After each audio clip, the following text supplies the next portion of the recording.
اس تصویر کو ذرا غور سے دیکھیے۔ ایک بزنس مین نے خواب میں دیکھا کہ ایک شخص اسے بتا رہا ہے کہ تمہاری کمپنی کے مین گیٹ کے سامنے جو پھل بیچتا ہے اس کو عمرہ کرا دو۔ نیند سے بیدار ہوا تو اسے خواب اچھی طرح یاد تھا، مگر اس نے وہم جانا اور خواب کو نظر انداز کر دیا۔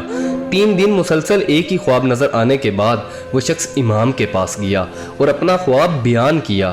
امام صاحب نے کہا اس شخص سے رابطہ کرو اور اسے عمرہ کروا دو۔ اگلے روز بزنس مین نے ایک ملازم سے اس پھل فروش کا نمبر معلوم کرنے کو کہا۔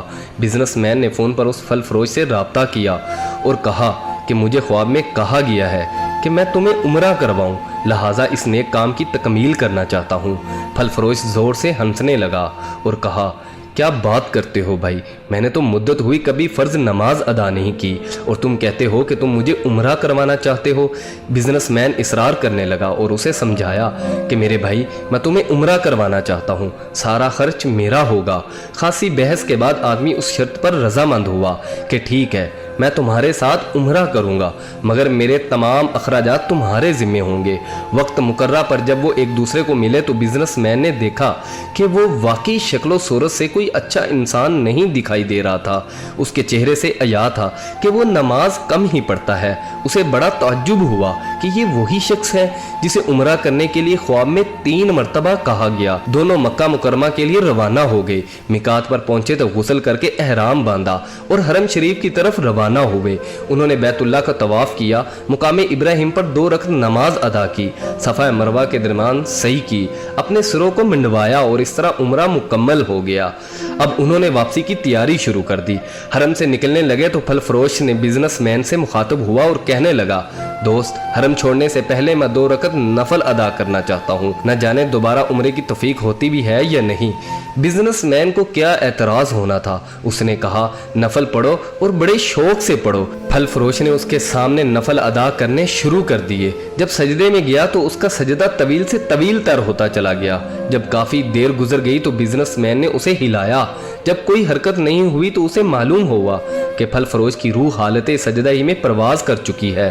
پھل فروش کی موت پر اسے بڑا رشک آیا اور وہ رو پڑا کہ یہ تو حسن خاتمہ ہے، کاش ایسی موت میرے نصیب میں ہوتی۔ اس خوش قسمت انسان کو غسل دیا گیا اور حرم ہی میں اس کی نماز جنازہ ادا کی گئی۔ ہزاروں مسلمانوں نے اس کا نماز جنازہ پڑھا۔ وفات کی اطلاع اس کے گھر والوں کو دی جا چکی تھی۔ بزنس مین نے اس کے گھر کا تمام خرچہ اپنے ذمہ لے لیا۔ پھل فروش کی بیوی سے تعزیت کرنے کے بعد بزنس مین نے کہا میں جاننا چاہتا ہوں کہ تمہارے شوہر کی ایسی کون سی عادت یا نیکی تھی کہ اس کا انجام اس قدر عمدہ ہوا اور اسے حرم میں سجدہ کی حالت میں موت آئی۔ بیوی نے کہا بھائی میرا خاوند کوئی نیک آدمی تو نہیں تھا، میں اس کی کوئی خاص خوبی تو بیان نہیں کر سکتی، ہاں مگر اس کی ایک عادت یہ ضرور تھی کہ وہ ہمارے ہمسائے میں ایک غریب بیوہ اپنے چھوٹے بچوں کے ساتھ رہتی ہے۔